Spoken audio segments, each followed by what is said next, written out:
Ahora sí, adelante. Gracias, doctor. Sí, vale. Entonces, pues vamos a iniciar con la ponencia del día de hoy. Mi tema del día de hoy es el papel del tanatólogo en los cuidados paliativos. Y pues vamos a empezar. Siempre trato de iniciar con una frase eh, de de lo que se trata la charla. Y el día de hoy dice, el dolor es lo que piensas y sientes internamente cuando muere un ser querido. El duelo es la expresión de esos pensamientos, una forma de sacarlos al exterior. Este Alan Wolfer es un autor de un libro que me gusta mucho, que siempre recomiendo, que se llama Consejos para jóvenes ante el significado de la muerte. Es un libro que habla justamente de tanatología y de cómo los adolescentes viven las pérdidas, que de repente pareciera una edad un poco compleja, eh, sobre todo cuando los tratamos o trabajamos con esa población. Da unos consejos bastante muy buenos, por eso recomiendo mucho ese libro.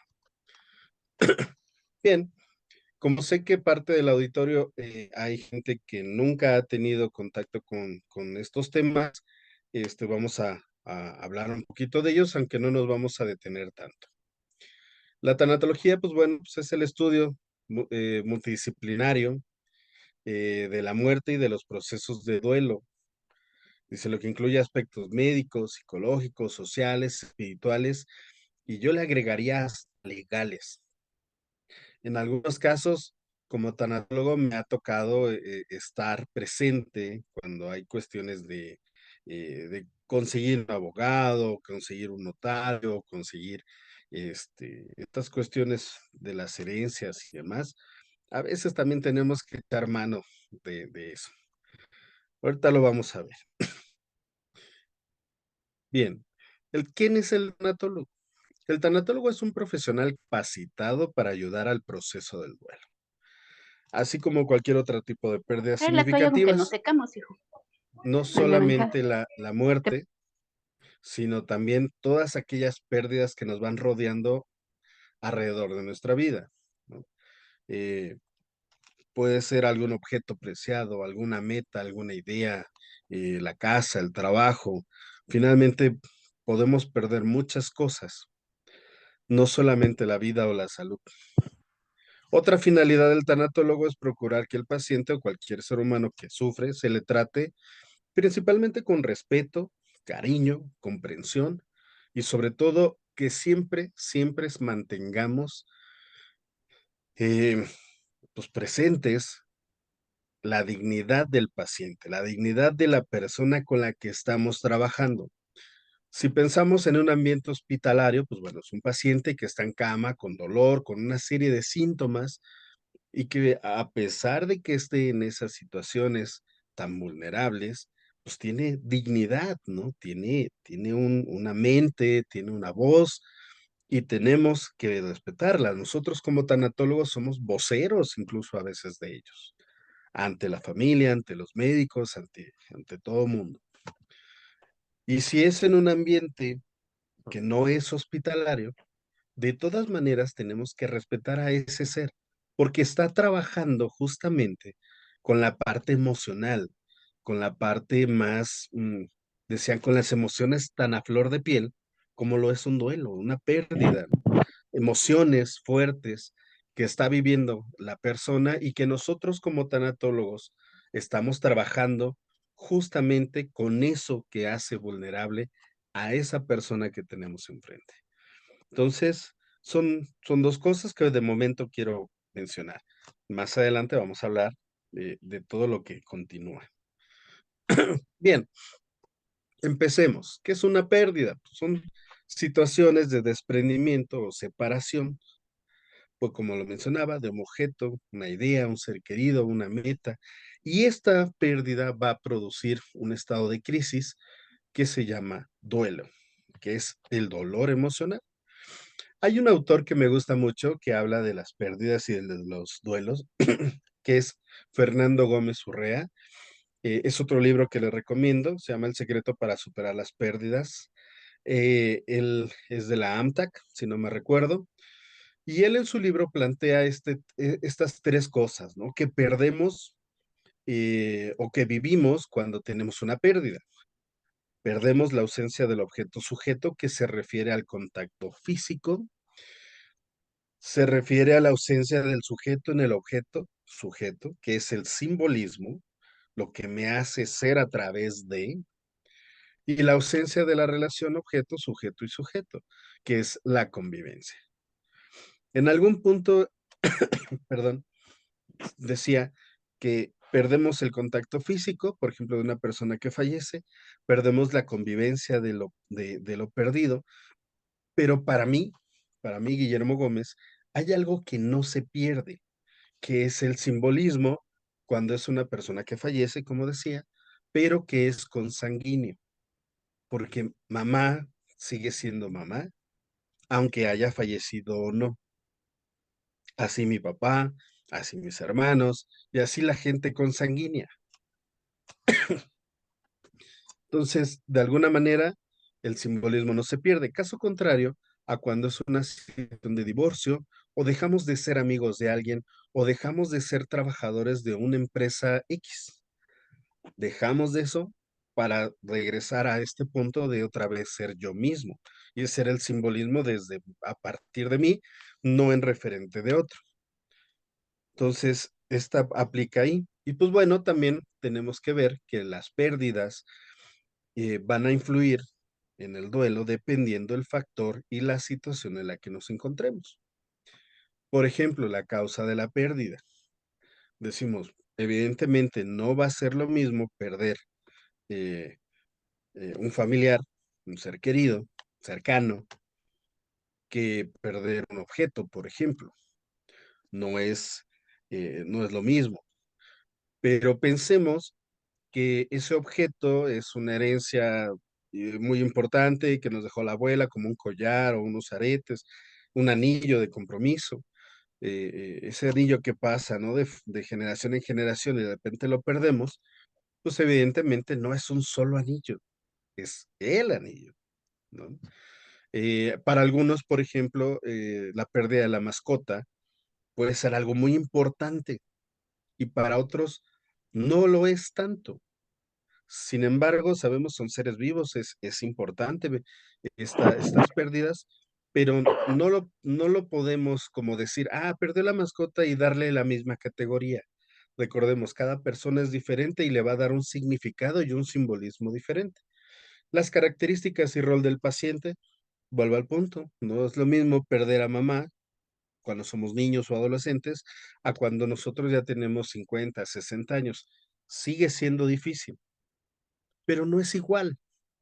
Somos más dependientes de mamá o de papá cuando somos niños que cuando somos adultos. Sin embargo, sigue siendo doloroso. Pero, insisto, no es lo mismo.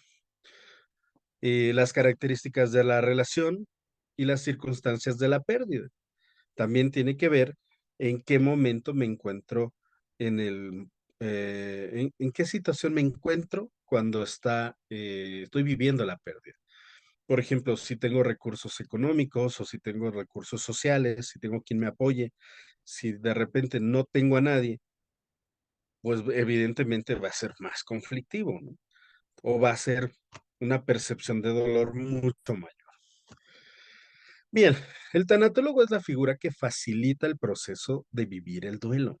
Es quien nos va a entender, nos va a ayudar a entender qué es el duelo, cómo vivimos el duelo, cómo atendemos el duelo, qué sentido le vamos a dar a lo que estamos viviendo y cómo vamos a llegar a ese proceso de adaptación. Por eso dice, además orienta a una óptima reconstrucción, ¿sí? Esto quiere decir que el tanatólogo puede que a lo mejor me ayude a llorar, por ejemplo, o que el tanatólogo me ayude a ir entendiendo estas fases que voy viviendo, ¿no? Como la ira, la negación, la negociación. No necesariamente se entiende que el tanatólogo es aquel que te limpia las lágrimas, o el que hace que dejes de llorar, o el que solamente te soba la mano, ¿no? Como las imágenes que pongo, y que solamente te dice, sí, te entiendo, y ya. No, el tanatólogo va a tener herramientas, va a hacer un trabajo con la persona, incluso va a ser en algunas ocasiones hasta directivo, ¿no? Está bien llorar, está bien expresar emociones, está bien enojarse y entonces nos va a dar las herramientas para enojarnos o llorar o expresar las emociones de manera sana. No es alguien que porque vivió un duelo parecido al tuyo, es que a los dos se nos murió papá, entendemos el duelo. Eso nunca va a ser cierto. Cada quien lo vive de manera diferente y su proceso es diferente. Vuelvo al punto.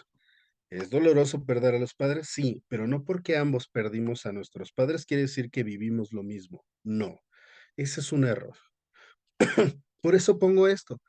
En algunas ocasiones me decían, es que le pedí que atendiera a tal persona como tanatólogo porque quería que dejara de llorar y no para de llorar. Digo, no, es que el llanto también es parte de ese proceso de ir sacando y expresando sanamente las emociones. El llanto no es sinónimo de debilidad, sino es de purificación, de sacar lo que no me está sirviendo. Entonces, no es un sinónimo de que tanatólogo es igual a deja de llorar o deja de hacer algo, o solamente le sobamos el hombro o la mano a la persona.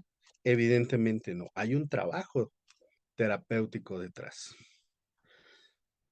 Bien, un perfil tanatológico o de cómo debe de ser un tanatólogo, bueno, pues primero debe de estar capacitado, ¿no? Hablamos de un ser capacitado que va a poder identificar si es un duelo o no, las fases del duelo, va a poder identificar en la otra persona cómo es que está resolviendo el duelo. A lo mejor puede ser si es un duelo normal y sano, o un patológico, o un especial o extraordinario, va a poder diferir entre uno y otro. Por eso dice ahí identificación, es el que puede identificar si es un duelo y qué tipo de duelo es. Va a poder informar, va a poder canalizar, va a saber en qué momento la persona que tiene enfrente va a necesitar un acompañamiento tanatológico o a lo mejor algo más como una psicoterapia o a lo mejor otro tipo de ayuda.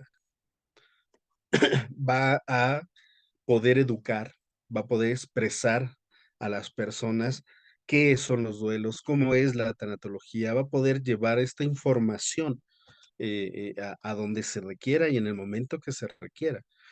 A lo mejor algunos van a saber cómo hacer contención, un tipo de contención breve, algún tipo de terapia breve para apoyar a las personas a calmar o serenar un poco la emoción, sobre todo en situaciones hospitalarias, que de repente le decimos a los pacientes, oye, falleció tu familiar. Y entonces vamos a tener que contener la emoción porque ahora se viene una serie de papeleos, trámites, este, cuando son accidentes todavía hay que esperar a que llegue el Ministerio Público, levante su acta, o sea, una serie de cosas que los pacientes, familiares, pues tienen que resolver. Y el tanatólogo puede brindar esa contención primera para que puedan resolver lo que necesiten. Y aún así, dejar como en claro que en algún momento tendrá que poder expresar sus emociones. Counseling, pongo counseling porque es un tipo de terapia breve, muy sencillo, a mi particular punto de vista, no es necesario ser licenciado en psicología para poder desarrollarlo. Son técnicas, vaya, muy sencillas que cualquier persona pudiera apoyar. ¿Se necesita una preparación para hacer counseling? Sí, es cierto, pero no necesitamos o no necesariamente es un psicólogo el que lo puede hacer. Alguien con un estudio, algunos cursos, puede poder hacerlo. Y evidentemente hay duelos que no solamente son duelos y vienen acompañados de otra serie de patologías que a lo mejor el paciente o los familiares ya han estado viviendo y justamente el duelo lo que hace es detonarlos y entonces se vuelve un duelo un poco más complejo y requiere psicoterapia. Entonces, de alguna manera, todos estos escalones, el tanatólogo tendría que estar capacitado para poder apoyar a la persona en cualquiera de estos niveles, ya sea, insisto, en ambiente hospitalario. Lo menciono mucho así porque yo me desenvuelvo mucho en los hospitales, ese es mi principal trabajo, pero también cuando estamos en algún tipo de consultorio, o en algún tipo de atención, o incluso, ¿no? En situaciones que he visto en la calle o con algunas otras personas, ¿no? Bien, aquí vamos a ver qué actitudes debe de tener un tanatólogo. Pues pareciera que a pesar de que el tanatólogo va a tratar con conceptos como la muerte, ¿no? Que es universal, que es que todo nos va a pasar, familiar, que tiene su etnología, sus culturas, sus costumbres, sus creencias, que pareciera que el concepto de muerte es como difícil de tratar. Bueno, la actitud del tanatólogo, que es el estudioso de la muerte, no necesariamente tiene que ser como triste y pesimista, ¿no? No, todo lo contrario. Debe ser positivo. Debe de siempre tener esta idea positiva, sacar lo bueno, buscar lo mejor de la situación. Ese es un tanatólogo. Inspira tranquilidad, relajamiento. Mucha gente de repente ha mencionado, ¿no? Dice, oye, hablar contigo me trae mucha paz interior, como que me baja mis niveles de intensidad con el solo platicar contigo, ¿no? Y eso me genera cierta paz. Eso hace un tanatólogo. Hay que ser efectivos, pero también hay que ser afectivos. A lo mejor en una psicoterapia o bueno, el personal de salud nos enseña, ¿no? Tanto médicos, enfermeras, psicólogos, trabajadores sociales, nutriólogos, todos, este, nos enseñan que una cosa es el paciente y otra cosa es el terapeuta o el médico o el que sabe, ¿no? Lo pongo entre comillas, a veces saben más los pacientes.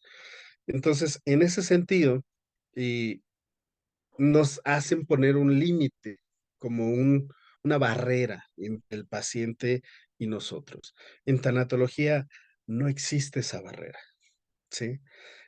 Por ejemplo, el psicólogo, ¿no? Está llorando el paciente y el psicólogo no puede ponerse a llorar con el paciente. El tanatólogo, pues no te voy a decir que vamos a llorar juntos, pero sí puedo expresar mis emociones y decirle, me duele lo que estás viviendo. Y entonces empiezo a ser empático, ¿sí? ¿Hay sentido del humor? Sí, también debemos tener un buen sentido del humor.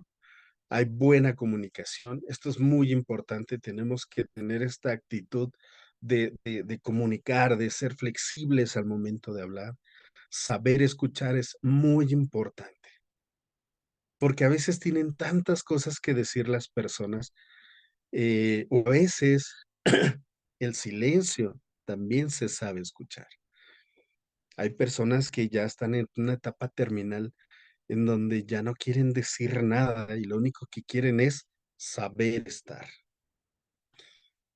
Hacer contacto visual es algo importantísimo, ¿no? Ver a los ojos. Dicen que cuando ves a los ojos ves el alma y eso es lo que necesita el tanatólogo, ver el alma de la persona. Proporcionar compañía, ser confiables, brindar seguridad. A pesar de una situación, por ejemplo, en etapa terminal, somos signo de esperanza. A lo mejor no de cura, pero sí de estar bien, sí de paz interior, sí de ser positivo, sí de de aquí estoy. El tanatólogo siempre tiene que buscar brindar el espacio de apoyo y de expresión. ¿Por qué? Pues porque justamente a eso nos dedicamos, a que exprese la persona de manera sana lo que está sintiendo, validar las emociones. Y les digo, a veces hasta dar permiso a que la persona viva y exprese lo que necesita expresar. Saber estar, como ya lo mencioné, atención plena, el tanatólogo siempre está con la atención plena del paciente o del familiar que está atendiendo y vamos a encauzar temores y desesperanzas. Vuelvo al punto, tenemos que ser positivos todo el tiempo. ¿Qué vamos a prevenir como tanatólogos? Siempre, siempre reacciones emocionales desadaptativas. Vamos a evitar la claudicación familiar. ¿sí? La claudicación familiar es cuando tenemos enfermos terminales y que es la familia se cansa, se pelea, ya no quiere saber nada del otro, porque es pesadísimo cuidar a alguien en casa, ¿no? Un enfermo en cama. Es muy pesado.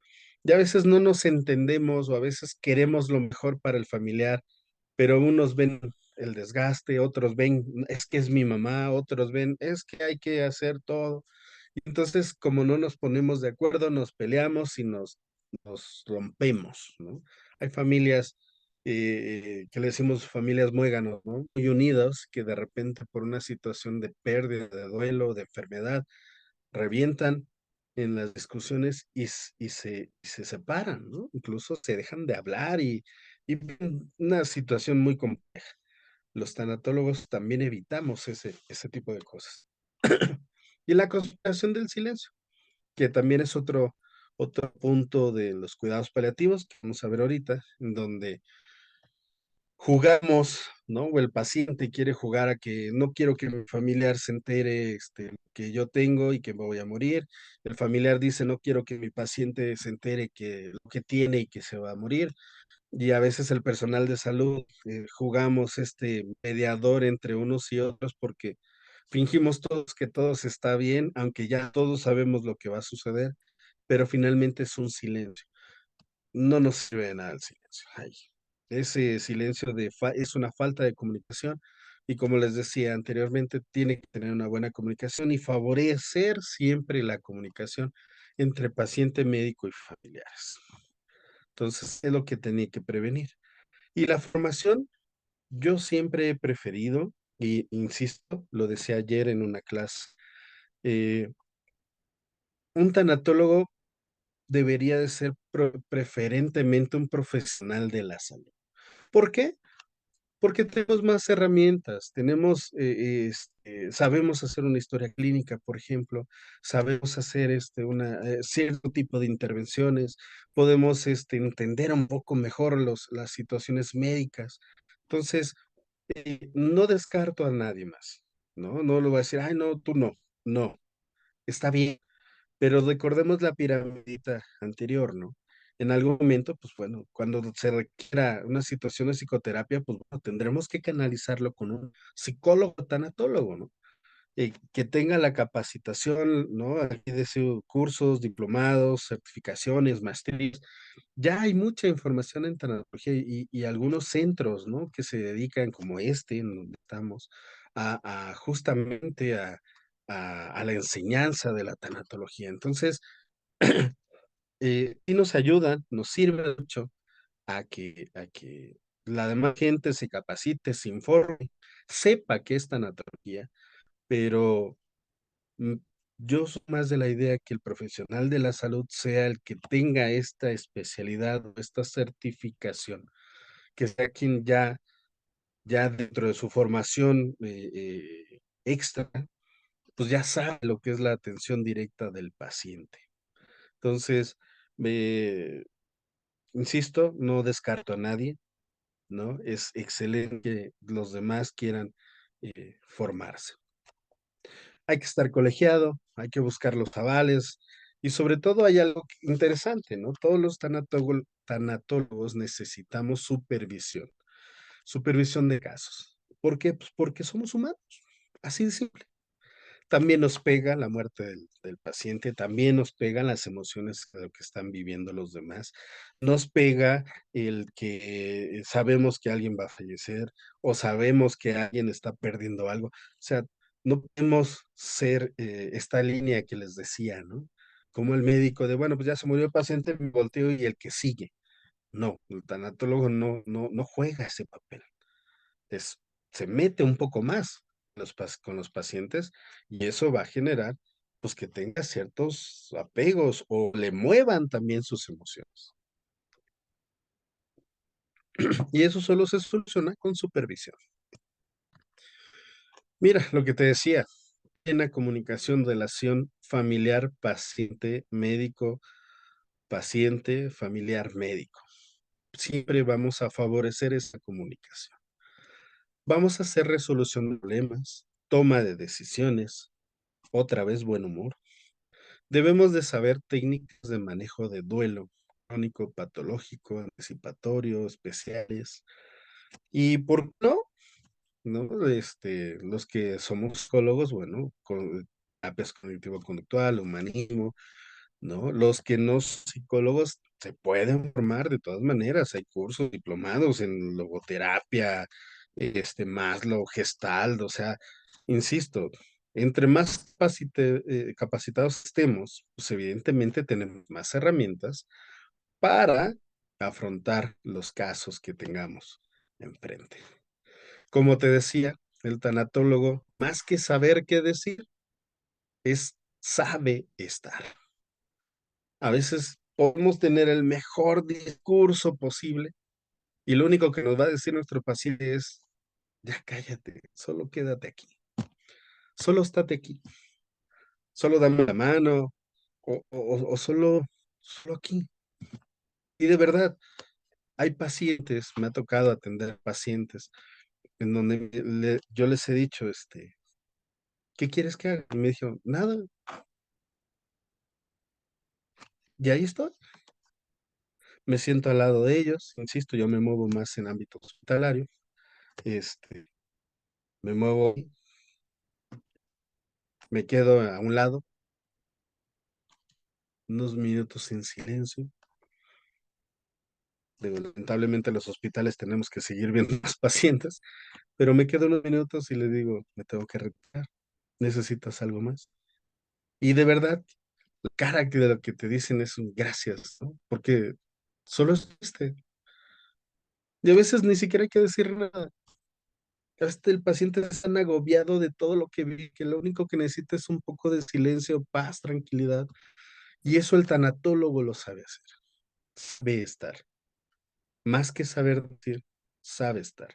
Y sobre todo, lo que más me preguntan como tanatólogo es, ¿en un funeral qué hago? ¿Qué digo? ¿Qué llevo? Yo les digo, nada, solo ve. ¿Quieres decir algo? Dile a la doliente o al doliente, a los principales dolientes, dile, estoy aquí para ti. Eso es lo único que hay que decir. ¿Quieres llevar algo? Lleva comida. Porque los dolientes lo que menos hacen es comer. Y se les olvida que tienen que comprar comida, ¿no? Cuando son los funerales y estas cosas. Cuando son otro tipo de duelos, bueno, a veces se les olvida que ya se tomaron la pastilla o no, que tienen que comer, a veces están tan embotados que se les olvida ir por los niños a la escuela, ¿no? Y hay que recordarles esta parte, pero ¿qué decirles por el duelo? A veces no es necesario. A veces con una mirada, esta mirada de compasión, de empatía, de estoy aquí para ti, sirve más que decir un mejor discurso. Bien, vamos a ver qué son cuidados paliativos, ¿no? Ya vimos qué es tanatología, ya vimos qué hace el tanatólogo. ¿Qué son los cuidados paliativos? Bueno, implican un concepto de atención al paciente que incluye la participación de profesionales de la salud, ¿no? De distintas disciplinas. Es todo un equipo de trabajo que se va a hacer para una persona que tiene una enfermedad incurable, irreversible, que no tiene ya tratamiento médico que lo pueda curar y lo que siga sea fallecer. Entonces, como ya no hay una cura, nos queda paliar. Paliar es mitigar, disminuir. A lo mejor no es quitar, pero sí por lo menos que tenga esa calidad de vida mientras su corazón se detiene, ¿sale? Dice aquí, una de las metas principales consiste en el control del dolor y de los síntomas que ocasionan sufrimiento. Este tipo de atención se orienta hacia la calidad de vida, la paz, la comodidad y la dignidad de la gente. ¿Sí? Este es otro libro que recomiendo, el Manual de Cuidados Paliativos para Pacientes con Cáncer del INCAN, y ahí salieron estas frases. Fíjate bien lo que dice la norma 011, ¿no? Que habla sobre la atención de cuidados paliativos, que justamente el Consejo de Salud General lanza en el 2014, el 9 de diciembre del 2014, en el diario oficial. Dice, cuidados paliativos es el cuidado y total de aquellas enfermedades que no responden a tratamiento activo, el control del dolor y de otros síntomas, así como la atención de aspectos psicológicos, sociales y espirituales. O sea, no solamente es un tratamiento médico, tenemos que abordar desde la emoción, la mentalidad, lo social y también lo espiritual del paciente. Se deben proporcionar en absoluto respeto, trato digno y profesional a enfermos en situación terminal, evitando incurrir en todo momento en acciones extraordinarias o desproporcionadas. Ahorita vamos a ver qué es esto. Otro documento importantísimo en México se llama Acuerdo de Obligatoriedad de los Esquemas de Manejo Integral en Cuidados Paliativos, que también se lanza se lanzó el 26 de diciembre del 2014, también por el Día Oficial, por el Consejo de Salud General. Y aquí dice en el acuerdo que los cuidados paliativos son criterios y procedimientos mínimos indispensables que permitan prestar a través de equipos inter y multidisciplinares. Volvemos al equipo de trabajo. No es cuidados paliativos una persona, son un equipo de trabajo, un equipo de tomadores de decisión que van a estar frente a un paciente que no tiene una posibilidad de cura, sino es una enfermedad terminal. ¿Sí? Entonces dice, servicios de cuidados paliativos a los pacientes que pasen una enfermedad en situación terminal para proporcionarles bienestar y calidad de vida digna hasta el momento de su muerte, promoviendo conductas de respeto y fortalecimiento de la autonomía del paciente. Autonomía. El paciente va a decir lo que quiere mientras su cabecita y su voz pueda decir lo que quiere. Cuando esto falle, entonces recurriremos a los familiares. Pero todos los pacientes tienen derecho a ser autónomos pese a la situación que tengan. E incluso ya ahora se toma a pesar de la edad. Menores de edad ya son considerados en sus tratamientos. Eso viene en otro acuerdo de obligatoriedad de esquemas de cuidados paliativos pediátricos que salió en el 2016.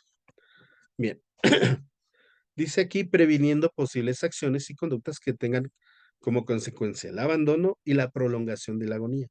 Entonces, cuidados paliativos no es alargarle la vida para que tarde en morir, porque eso es prolongar agonía. A lo mejor lo que ya necesita ese cuerpo, ese corazón es parar y hay que respetarlo. Pero lo que nos compete es qué vamos a hacer mientras ese corazoncito se para. Este es el esquema que maneja el acuerdo de obligatoriedad para la atención de cuidados paliativos en adultos. Hay un cuidado preventivo, la línea en azul que está al lado de la línea rosa sería como el diagnóstico, donde empieza un diagnóstico, ya sea una enfermedad crónica degenerativa como hipertensión, diabetes, ¿no?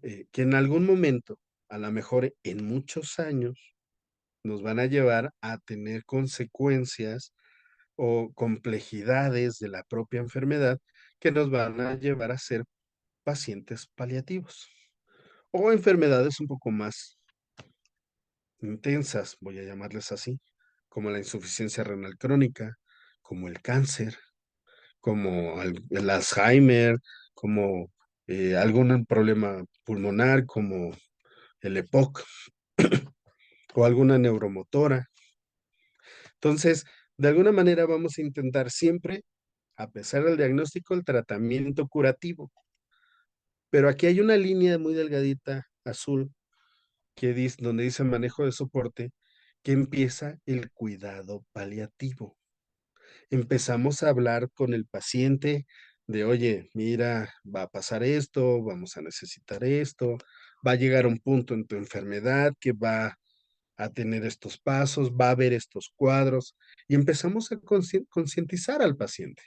Como vemos más adelante, la atención de curativa, el cuidado curativo se va haciendo más pequeño, y va aumentando el cuidado paliativo. Va a llegar a un punto donde dice aquí de 1 año a 6 meses, quiere decir que es lo que le queda de vida al paciente después de haber vivido su enfermedad y toda la intención curativa. Ya en esta parte, cuando tenemos 1 año 6 meses, por lo general, ya el paciente es recurrente en área de urgencias. Ya está yendo constantemente, ya tiene complicaciones, ya no se le quita con un simple paracetamol, va necesitando una serie de medicamentos y de procesos que son más de índole hospitalario y entonces ya se vuelve un paciente paliativo hospitalario. Entonces, ya empezamos a ver con mayor intensidad la atención paliativa. Si viste, la atención curativa ya es así chiquitita y toda la atención paliativa ya es más grande, cercano a la muerte, muriendo, y la línea gris sí marca el momento en que fallece el paciente. Aquí lo que me gusta muchísimo es que este triángulo que sigue, donde dice manejo del duelo, no solamente se habla del manejo del duelo de los familiares, sino que aquí, en el acuerdo de obligatoriedad, ya se contempla el manejo de duelo del personal de salud, porque también nos duele que se vayan nuestros pacientes. También nos afecta ver cómo de repente un día está en la cama y hay un paciente y estoy varios días viéndolo ahí acostado y de repente llego, muy común, ¿no? Los que trabajan de lunes a viernes, dejamos al paciente el viernes, llegamos el lunes y la cama está vacía o hay otro paciente. Y decimos, oye, ¿y qué pasó con don Pepe? ¿O qué pasó con Juana? No, falleció el fin de semana. ¡Auch! El personal de salud que está en esta charla no me dejará mentir, se siente feo. Una vez tuvimos el caso de una chica en la unidad donde trabajo, que es una unidad de quemados. Entonces, la dejamos el viernes, lamentablemente el domingo empezó a tener complicaciones. Ella muy activa, ella incluso tenía 15 años, quería ser doctora, nos veía a nosotros y fascinada con la atención que le estábamos dando. Nos los decía todos los días. Y era una chica muy cooperadora, pero algo pasó, una complicación pulmonar, hizo una muerte súbita y pues bueno, lamentablemente falleció el lunes a las 4 de la mañana. Cuando entra el turno de las 7 de la mañana, la cama estaba vacía. Cuando llego yo a las 8 de la mañana, me dicen, oye, habla con el personal. Y le digo, ¿por qué? Me dicen, es que falleció la chica. Y dije, ouch, necesito un tanatólogo. Porque también me dolió, porque yo esperaba verla, ¿no? Y pues no, había fallecido, su cuerpo todavía estaba por ahí, en el área de la morgue.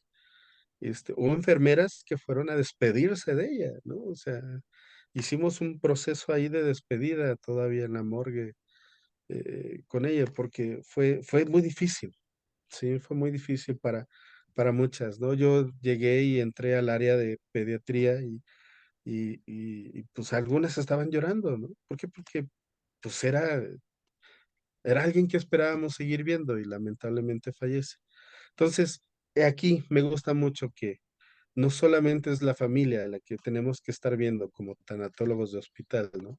Sino también al personal mismo.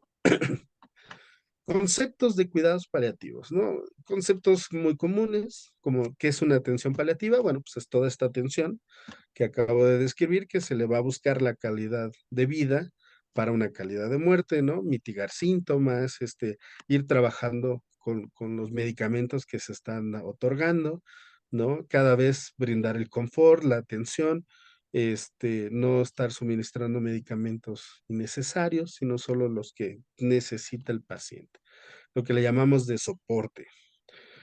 Cuidados en la etapa final y la agonía, pues tiene que ver mucho con la atención de enfermería, ¿no? Los baños, el arreglo, el aseo bucal, cambiar de posturas, ¿no? ¿Qué es un enfermo en situación terminal? Pues es esta persona, ¿no? Que finalmente ya tiene una incapacidad a veces para moverse, para hablar o para respirar por sí mismo, ¿no? Por ejemplo. El plan de cuidados paliativos, pues es el equipo multidisciplinario va a emitir qué va a hacer con el paciente y se escribe en un papel y dicho, este documento así se llama, plan de cuidados paliativos, y entonces el médico pone su tratamiento, enfermería pone su tratamiento. Cuando se van a casa, los pacientes, antes era por máximo beneficio, ahora les llamamos paciente de cuidados paliativos domiciliar. Bueno, lo mandamos a casa, sabemos que no va a haber cura. Bueno, el familiar debe llevarse este documento que se llama plan de cuidados paliativos, en donde debe de indicarse por área cómo vamos a brindarle la atención del paciente en casa. No se manda nada más por mandar, se capacita también al familiar. Calidad de vida, ¿qué es calidad de vida? Que la señora era diabética, pero quiere su traguito de coca. Bueno, vamos a ver qué tanta cantidad de coca o cómo, eh, cómo suplirla o generar otro tipo de alimentos para que ese traguito no le haga daño. Y entonces hacemos una dieta especial, ¿no? Eso puede ser calidad de vida.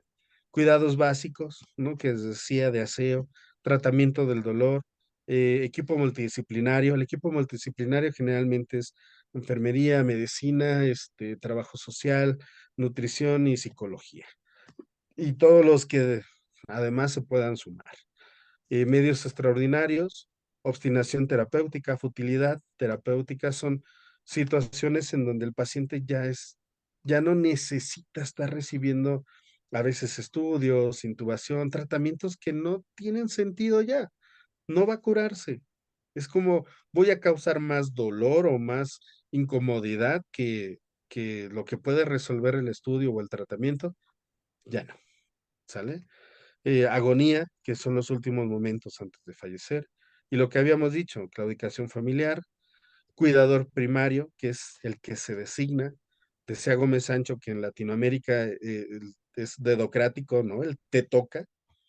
En otros países que el cuidador primario es voluntario y dice, yo quiero cuidarlo. Eh, y pues bueno, finalmente es el que le toca toda la chamba de decidir si se atiende, dónde se atiende, que los medicamentos, que la alimentación, que los cuidados, generalmente pues es el que está más al pendiente del enfermo, ¿no? Y pues malas noticias. Las malas noticias también hay un proceso, hay protocolos para dar malas noticias, en los hospitales, ¿no? Para que podamos de alguna manera hacer llevadero todo este proceso. Mira, en lo que es un enfermo terminal, pues es una persona que está próxima a morir, hay debilidad general, ¿no? La idea es que esté en casa, hay somnolencia extensa, desorientación, a veces hay desinterés en absoluto de alimentos, hay pacientes que nada más comen cucharaditas, ¿no? Cada 2, 3 horas. Este, a veces estamos insistentes, no, tienes que comer. A veces que las cucharadas son necesarias y más que necesarias, ¿no? Hay dificultad a veces para comer, para moverse. Dice aquí el Consejo de Salud General, es una persona que tiene una enfermedad incurable, progresiva, irreversible, que se encuentra en un estado avanzado y que tiene un pronóstico de vida inferior a 6 meses. Ya ahora ya no se utiliza esto de 6 meses, ya es con una enfermedad terminal, incurable y progresiva, ya es un paciente terminal, ¿sale?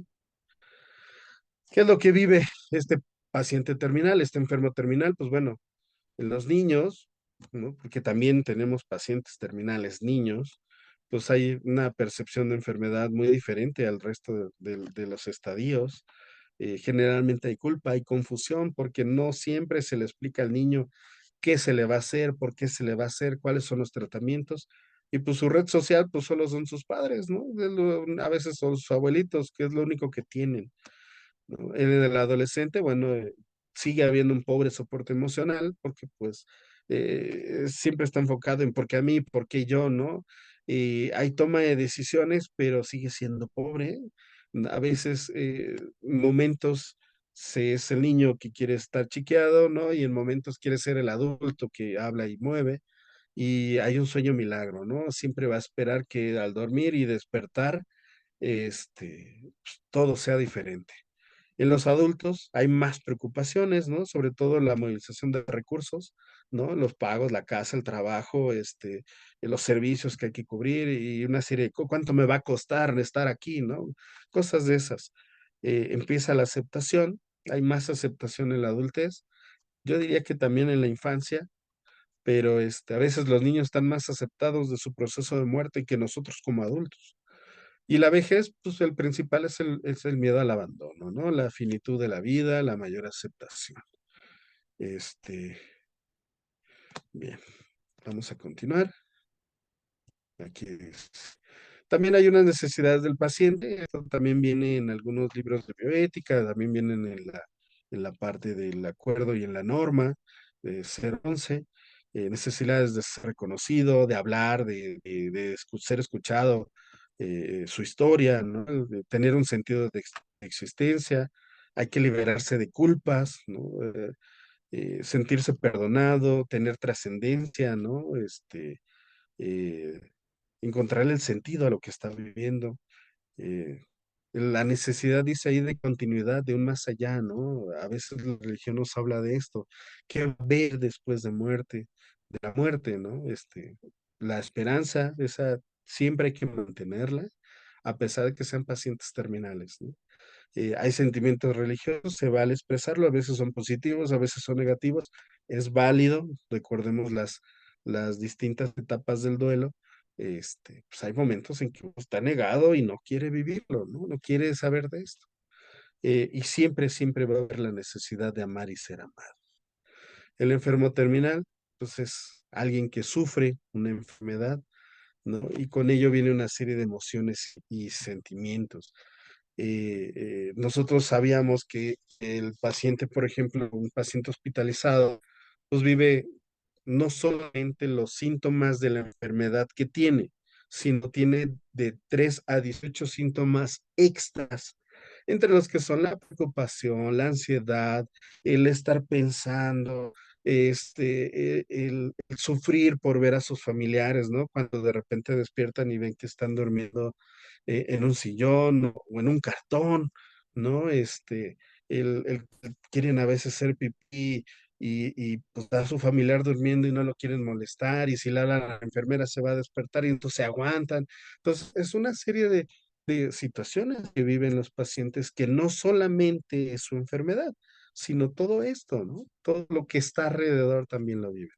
Dice, todo paciente terminal requiere de un interlocutor, ¿no? El estar dispuesto a ser escuchado y acompañado, y hay que vivirlo, y eso hace un tanatólogo, ¿sí? Esto es otro que lo recomiendo, Muerte Digna, lo editó la Comisión Nacional de Bioética, con el autor es Guillermo Soberón, él es el coordinador de este libro. ¿Qué especialistas o quiénes están alrededor? ¿Te acuerdas del equipo multidisciplinario del que te hablaba? Pues finalmente es el médico especialista, es el psicólogo, tanatólogo, ¿no? Puede ser psicólogo y tanatólogo, un psicólogo formado en tanatología, o puede ser un psicólogo y además un tanatólogo.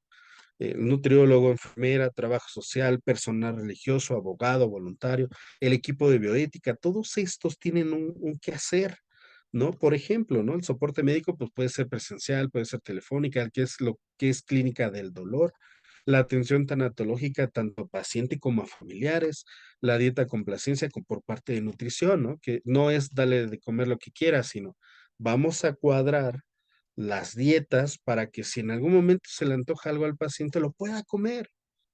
Total, es un paciente que ya se va, ¿para qué se lo prohibimos? Que lo disfrute, es calidad de vida.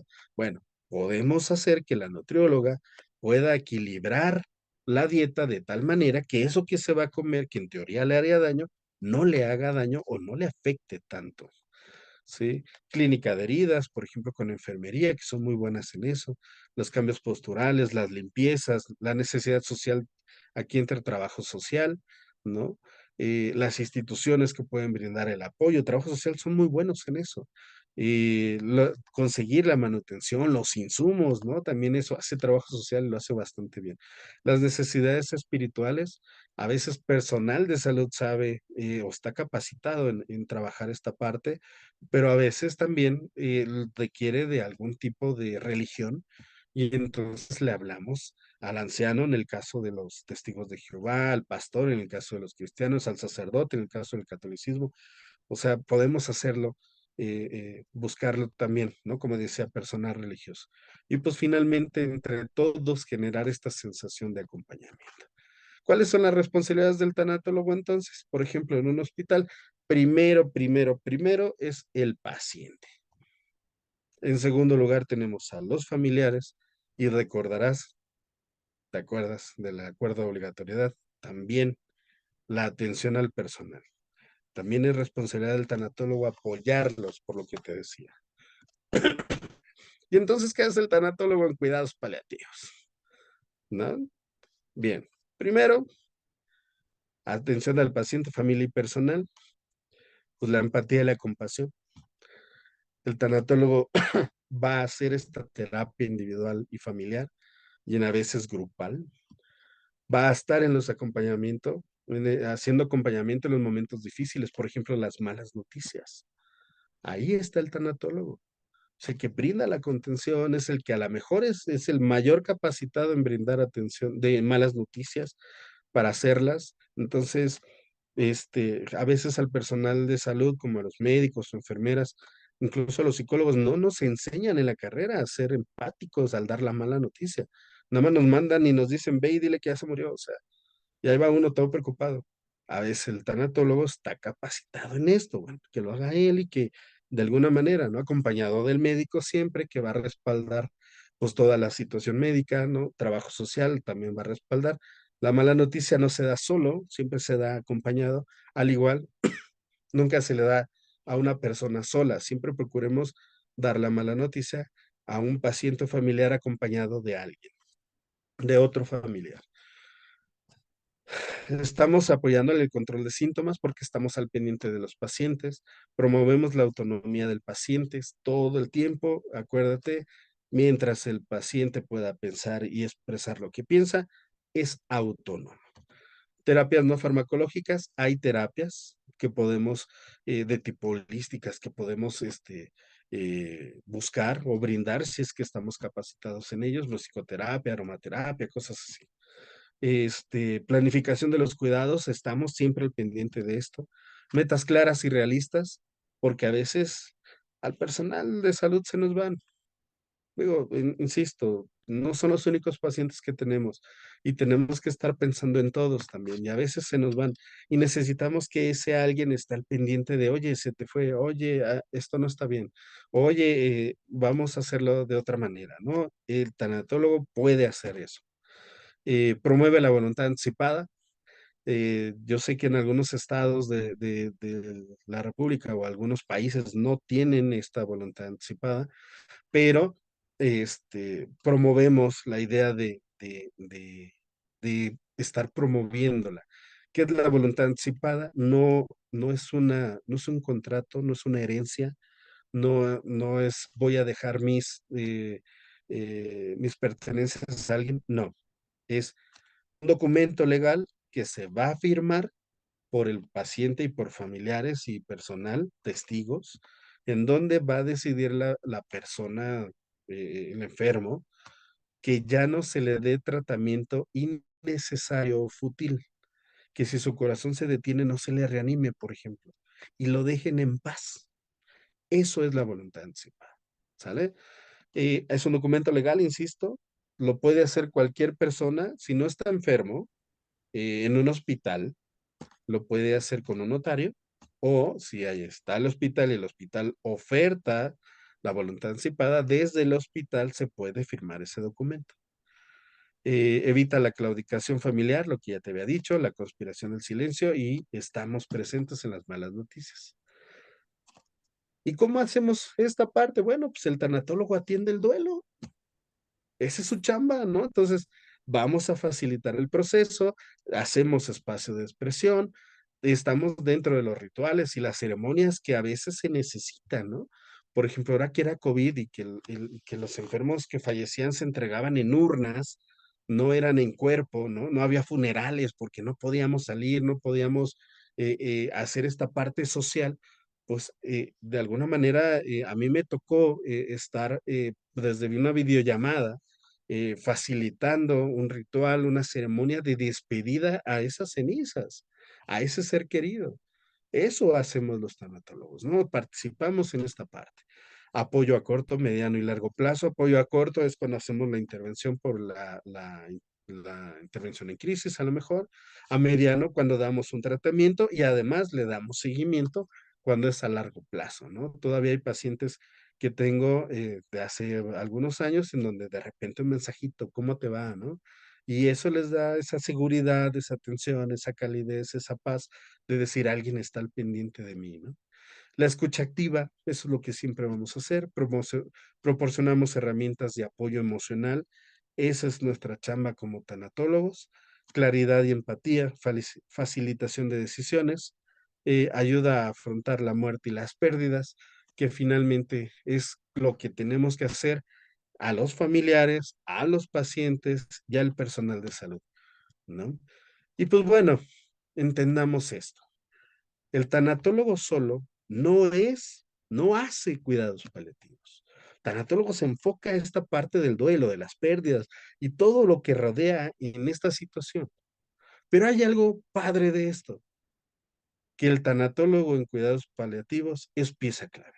No podemos pensar en cuidados paliativos sin pensar en la atención tanatológica, porque recuerda, el tanatólogo es uno solo, pero cuidados paliativos es un equipo multidisciplinario de atención que va a estar rodeando a un paciente con un mecanismo de atención en equipo. Y es necesario que uno del personal o un agente independiente sea el tanatólogo que lleve a cabo el tratamiento y el manejo y el acompañamiento del duelo del paciente, del familiar y del personal de salud. Esta diapositiva quise ponerla porque, bueno, es como la última coca del desierto, decía. Es lo último, ¿no? De que se habló en octubre del año pasado. Se hablaba de comunidades compasivas, ¿no? De brindar esta parte, la idea de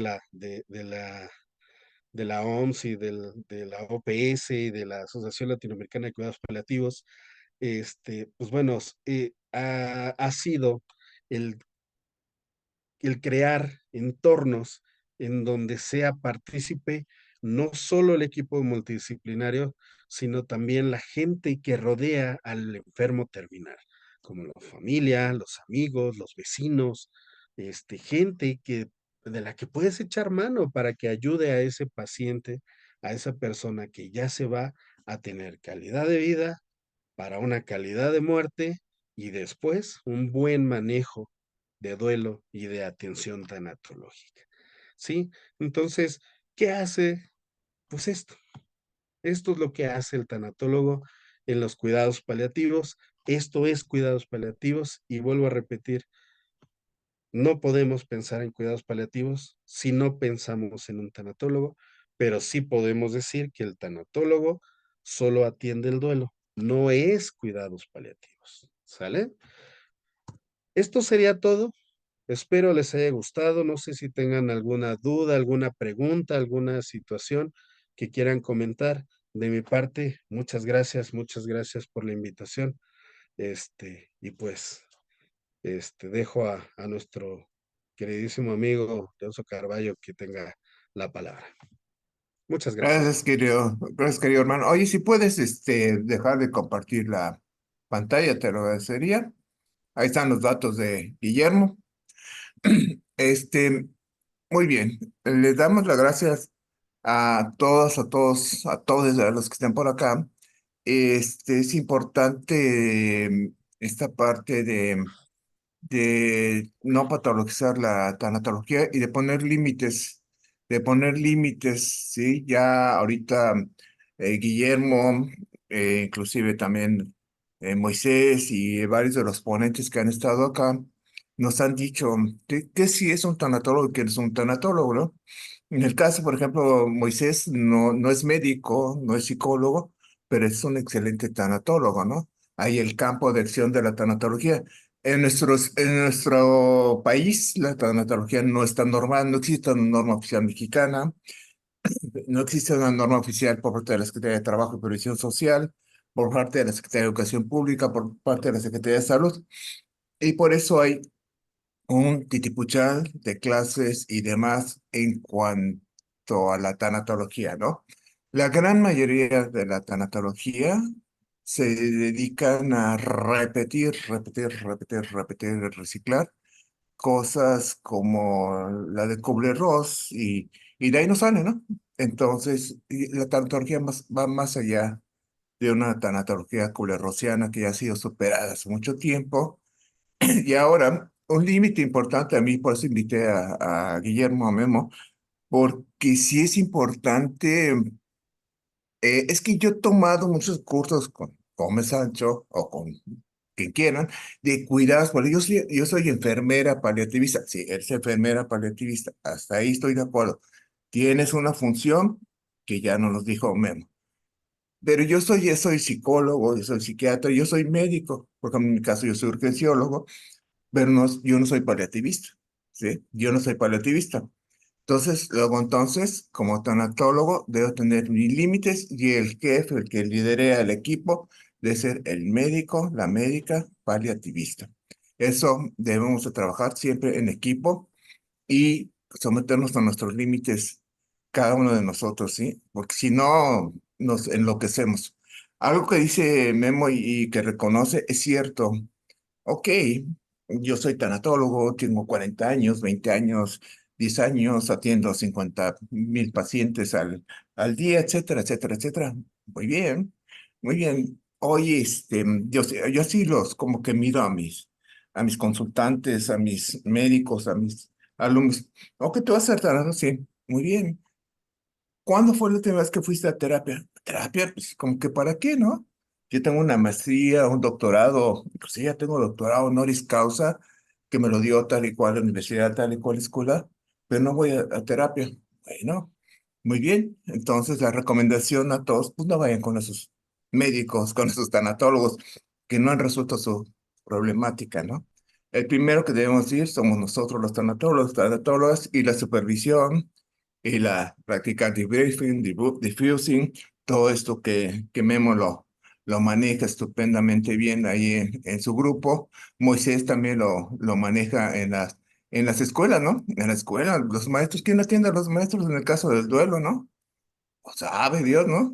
O sea, mataron, tuvieron mil problemas como los que abundan en nuestro país y nadie se hace responsable de las malas noticias. Bien dice Guillermo, yo entré en 73 a la UNAM. Pregúntame cuándo me enseñaron cuidados paliativos y sexología. Nunca, ¿no? Nunca me los enseñaron. Nunca me enseñaron a mí a curar, todo lo que te enseñan en las facultades de medicina y sales como médico, etcétera, etcétera, con tu batita blanca, etcétera. Pero nunca te enseñan a que del otro lado hay una persona.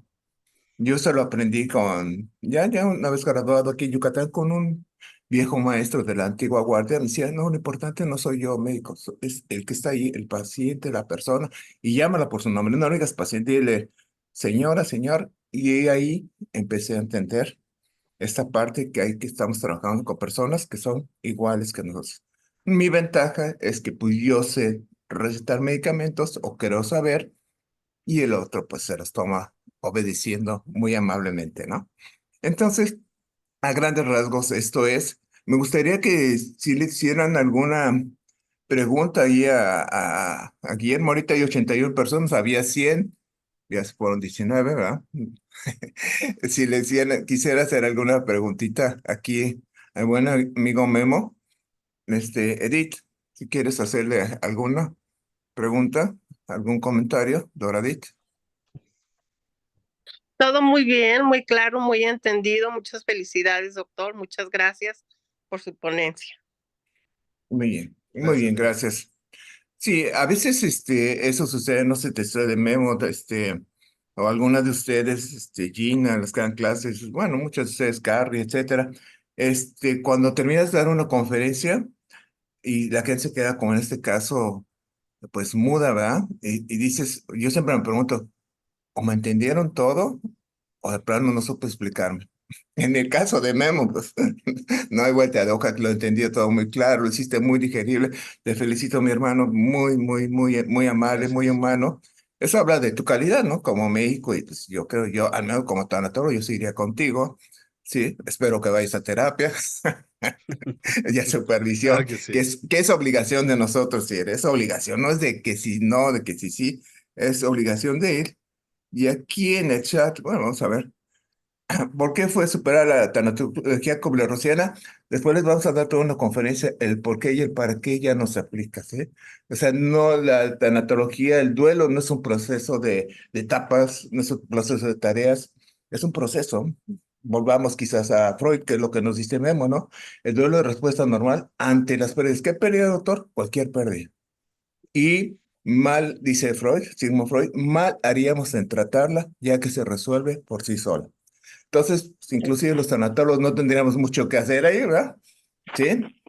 Entonces, ¿cómo Claro. integrarse al equipo de cuidados paliativos? Bueno, a través del doctor Guillermo Gómez, él es titular de cuidados paliativos. A ver, hazte promoción ahí, en donde estás, quiero me pues sí, de una vez. Sí, bueno, hace tiempo fui jefe estatal del programa de cuidados paliativos en el estado de Guanajuato. Ahorita ya solo estoy en la unidad de quemados, pero para formar un equipo de cuidados paliativos, bueno, primero hay que ser personal de salud y necesitamos trabajar en un hospital, ¿sí? Lo que, si en dado caso que no sea un personal de salud, hay un equipo que es similar y que va muy de la mano con los pacientes terminales, que es el Comité de Bioética Hospitalario. Comité de Bioética Hospitalario, bueno, no necesariamente se compone de personal de salud, puede ser cualquier persona que tenga la calidad y la honorabilidad para ejercer la bioética. ¿Sí?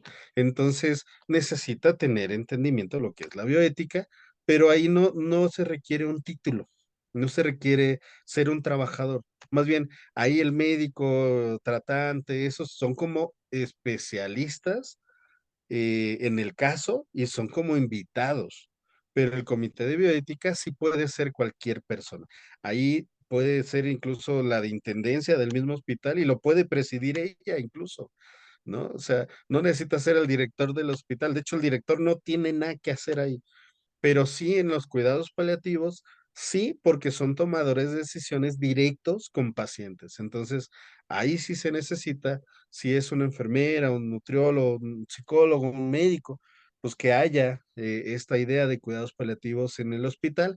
Y si no, pues ¿por qué no promoverlo para que exista? Porque ya es un acuerdo de obligatoriedad. De hecho, hay una norma en la Ley Federal de Salud que hay una multa por no ofertar cuidados paliativos y eso está desde el 2011, creo. Ujú, Este, ¿no? Que habla ¿qué es si no mal recuerdo, es el artículo 421 bis, que habla hasta de 17,000 salarios mínimos de multa por no ofertar cuidados paliativos. Entonces, de alguna manera, todos los hospitales están obligados a tener un equipo multidisciplinario y a brindar la atención de cuidados paliativos. Entonces, a lo mejor por ahí se pueden acercar, ¿no? Hablen si son personal de salud, hablen con su personal de calidad, con su directivo, empiecen a revisar estos documentos que les planteé y pues bueno, ahí tiene que surgir algo, ¿no? Algo interesante. así es, Memo. Sí, de hecho, él está ahí como en el área médica y tengo yo un grupo de enfermeras en Puebla también que se dedican mucha parte a la profesionalización en los cuidados paliativos y ellas están conmigo en el área de la tanatología, porque en ningún lado nos enseñan, ¿no? De repente tenemos que ir aprendiéndolo ya en el camino y a veces damos con muy buenas escuelas y a veces damos con muy malas escuelas, pero el chiste es nosotros que vamos aprendiendo, ¿no? Aquí Memo nos hacía una pregunta en cuanto a al, al colegiado, ¿no? Bueno, no sé dónde lo puse. Aquí está. Si me permiten, vamos, a comentarles esta parte del colegio. Si no tienen alguna otra pregunta, si no, ahorita lo compartimos, no hay ningún problema. Este, mm, y vamos a ver rápidamente cómo pueden ustedes, pertenecer a un órgano colegiado como es el Colegio Internacional de Tanatología. Nuestro lema es por la profesionalización de la tanatología, y yo le pongo otro por ahí, por la no patologización de la tanatología, ¿sí? Si bien los médicos, las enfermeras, trabajo social, todo el equipo de salud, pues, está en contacto con esta área de la tanatología, la gran mayoría de los voluntarios, de las voluntarias, acuden a clínicas del Seguro Social, del IMSS, del ISSSTE. En el único lugar que yo recuerdo que esté así bien protocolizado y tu hoja de referencia, con tu referencia, todo muy al estilo médico, es en el Instituto Nacional de Cardiología. De ahí en fuera, pues que yo sepa, ¿no? Entonces, a nosotros los tanatólogos nos toca abrir brecha, ¿no? Ya llevamos 60 años más luchando en esto. Sí, ya se murieron nuestros grandes maestros, Rey Subiría, la misma Kubler-Ross, etcétera, pero aún sabemos muchos que estamos por ahí, unos vivos y otros coleando, pero vamos trabajando. Entonces, en este colegio, la idea es ser un grupo de profesionales como todos ustedes, en el área de tanatología, preocupados por la salud mental. ¿Tiene que ver con la salud mental? Sí, mucho. No somos psiquiatras, no somos eh, psicólogos como tal, pero sí la salud mental, entender la salud como el bienestar biopsicosocial, espiritual, y ya por ahí le puso Memo también legal, ¿no? Entonces, con ética y bases científicas, pretendemos ofrecer el mejor servicio en el área de la tecnología. Sí, el mejor servicio, mediante una educación humanista existencial fundamentada en las evidencias. Medicina basada en las evidencias, tanatología basada en evidencias, que es lo que por ahí tengo un hater, ¿no? Así se dice, ¿no? Los que te tiran mala vibra, ¿no? Amemos, ahí en el Face, ¿no? No, que un pseudocientífico y todo, tengo que dar una clase y lo borré del mapa porque era pues un hater, ¿no? Hasta que alguien le preguntó, oye, y como que ¿quién te trató mal, no? De terapia. Ya lo borré del mapa porque pues, no es el espacio para dar las clases, pero sí, sí, hay mucha mal entendimiento en torno a la tanatología y a veces son malas experiencias que hemos tenido con algunos o algunas personas, compañeros, compañeras que manejan mal la tanatología por desconocimiento, ¿no? Piensan, esto es lo que debe de hacer. Y yo como tanatólogo, yo le tengo la solución al problema de la pérdida del otro. No, no, no, no. El que lo tiene es el otro. Yo te acompaño, yo voy contigo. Y con el trabajo empático que ya nos dijo Guillermo, las actitudes rogerianas, existenciales, fenómenos coexistenciales, con eso vamos a ir para adelante. Y somos una institución de profesionales altamente capacitados, ya nos lo dijo Guillermo, eso necesitan, ahí está, jefe, ya cumplimos. Actualización continua mediante conferencias, talleres, cursos, diplomados, certificaciones, especialidades, etcétera. Esos encuentros que, pues bueno, a mí me parecen ideales, junto con Moisés, en alguna ocasión con Edith, los hacemos, antes hacíamos muchos webinars con Edith, teníamos gente hasta de Sudamérica y de todos lados, pero pues fueron cayendo ahí en el olvido. Actualmente lo queremos hacer cada semana, ¿no? Alianzas con grupos de profesionales de la tanatorgía a nivel local, nacional e internacional.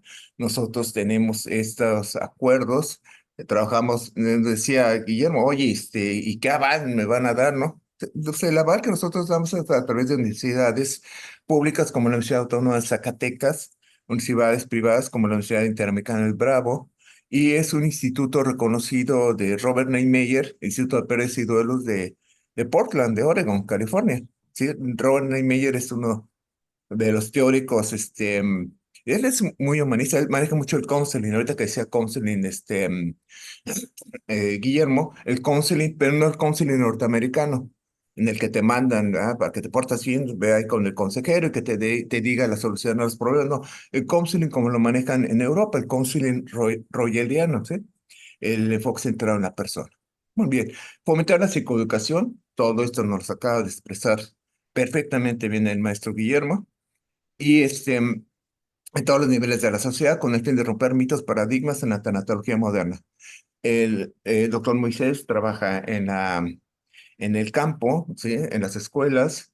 Edith trabaja a través del gobierno en el CRE y así vamos nosotros trabajando en diversos ámbitos de gobierno, en los diferentes niveles de gobiernos y a nivel privado para poder nosotros hacer que estas ideas lleguen de la manera más libre de mitos y prejuicios y con bases científicas, pues como pretendemos hacerlo, ¿sí?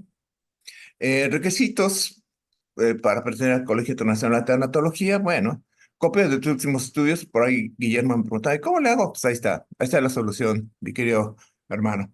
Comprobante de domiciliario, copia credencial del INE, pues no sé yo, por qué lo pusieron acá, pero pues sí, nos va a decir, este va a ser su partido, ya que no hay otra opción, pues me voy a lanzar de candidato. Bueno, todo esto copia de últimos estudios y un compromiso domiciliario porque necesitamos saber, quiénes son ustedes, porque los vamos a recomendar, ¿no? Oye, necesito un tanatólogo en Tijuana, pues ahí tengo a tres, ¿no? Aquí, acá en San Diego y todo, y le mando, necesito uno que en Zacatecas, pues en Zacatecas tenemos como 10, comenzaba por la doctora y así, vamos, que en Colombia, que en Perú, en muchos países que tenemos necesidad, ahí le enviamos a los tanatólogos que le recomendaron los tanatólogos.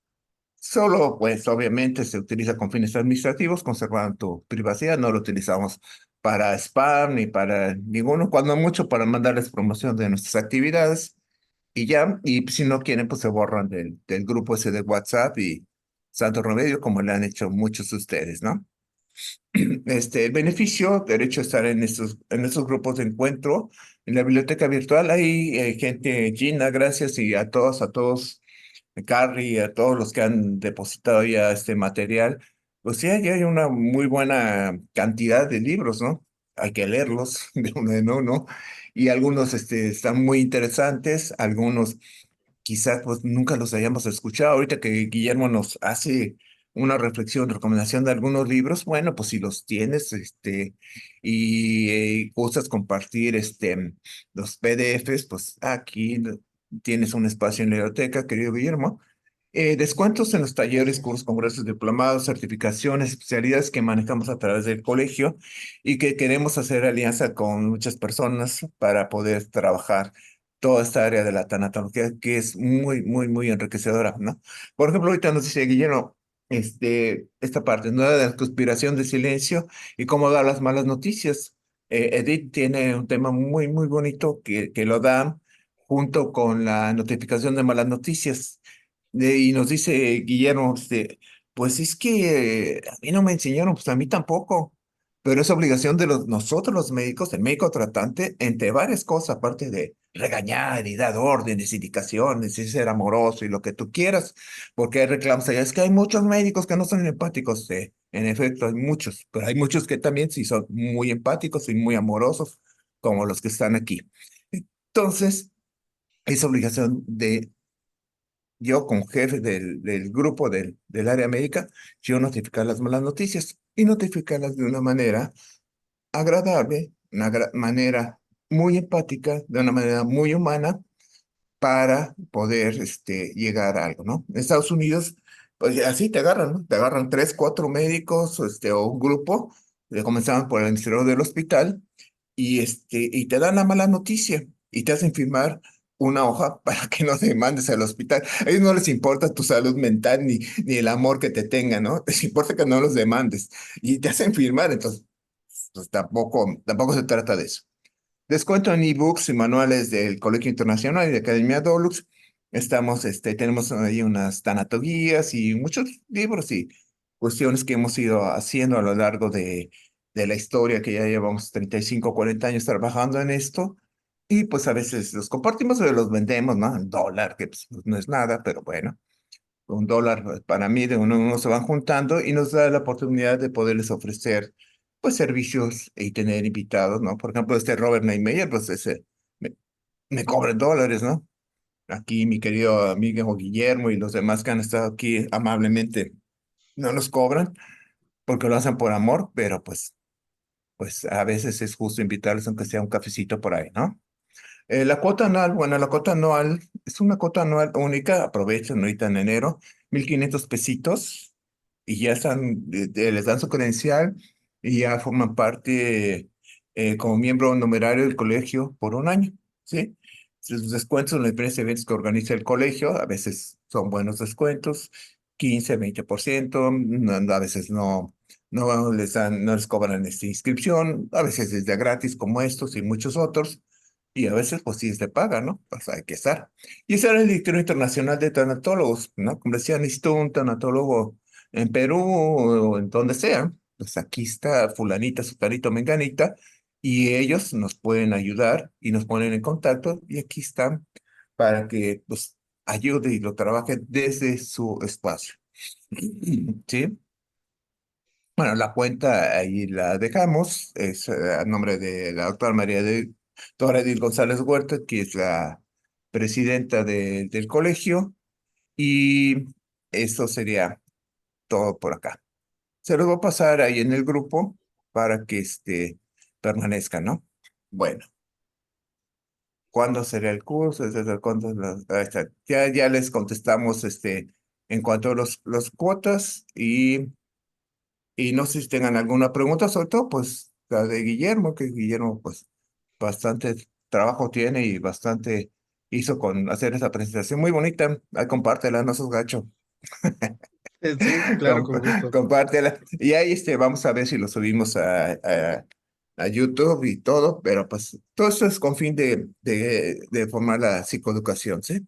Muy bien. Entonces, los noto muy calladitos. Se me hace que en Año Nuevo se portaron mal y no nos trajo nada Santa Claus ni los Reyes, por eso están tristes. Muy bien. Bueno, pues entonces la próxima vez la doctora Edith les va a hablar, ¿de qué les vas a hablar, Edith? A ver, ahí está, Edith González. Hazte promoción de una vez antes de que se nos vayan y se nos duerman aquí nuestros compas. Ponte tu voz. Hola, ya. Vamos a Ya. hablar sobre el duelo y el luto, la diferencia que hay entre lo que es el duelo y lo que es el luto, porque aún así todavía hay muchas personas que confunden el duelo con el luto. Perfectísimo, Esperamos el perfectísimo. próximo miércoles. Próximo miércoles y después nos va a hablar nos va a hablar ay, ¿estás por ahí, Moisés? Israel, nos va a Sí, hablar sí, Israel acerca, Israel estaba conectado. bueno, Israel, también si estás por ahí, Israel, nos va a hablar la próxima sesión, el 24, día de mi cumpleaños, me traen un regalo también. Nos va a hablar sobre la terapia sistémico familiar y el duelo, que él es especialista en esta parte, ¿va? Y así vamos teniendo una amplia gama de material y de visiones, y después les hablamos el por qué yo considero que Kubler-Ross fue superada hace mucho, mucho tiempo. Y sí, léanla, pero después olvídenla. ¿Sí? Eso es fundamental, para no quedar estancados en esos viejos paradigmas. ¿Va que va? Muy bien. Siendo Claro. así, ¿quién más? ¿Qué pasó, Edith? No, Nada. Bueno, muy bien, Memo. Gracias, mi hermano. Un fuerte abrazo. Saludos a todos, a donde se encuentren. Y bueno, los 67 que aguantaron. Bueno, ahí está la promoción. Y cualquier cosa, estamos para servirles. ¿Va que va? Tengan una gracias. Gracias, bonita doctor noche. Gina, Carballo. Carrie, todos. Buenas Un Gracias, doctor abrazo, beso. Guillermo. Muchas Un gracias. abrazo, Saludos desde bye. Doctor Carballo. Aguascalientes. Gracias, doctor Guillermo. Buenas noches. Gracias, hasta luego. luego. Gracias, buenas noches. Gracias y buenas noches. Saludos para Gracias. todos. Igualmente. Saludos. Buenas noches. Que Gracias. descansen. Feliz Igualmente, año, doctor. Gracias. Gracias, gracias, excelente. Gracias para No, todos. de nada. Muy bien. Bueno, pues, todos los En vamos dejando. en el chat ¿Eh? ya compartí la presentación en el chat, en WhatsApp, en En el el privado. WhatsApp. Ok. Feliz año 2024. Feliz año también a Gracias, todos y a doctor todos. Guillermo. Dale, entonces ahí lo vemos y y les envío el link también para los que no asistieron. o los que se fueron a mitad de la conferencia. Sale, vale. Abrazos. Vale, Memo. Bye. Estamos en contacto. Un abrazo. Bye. Ay, cuídense.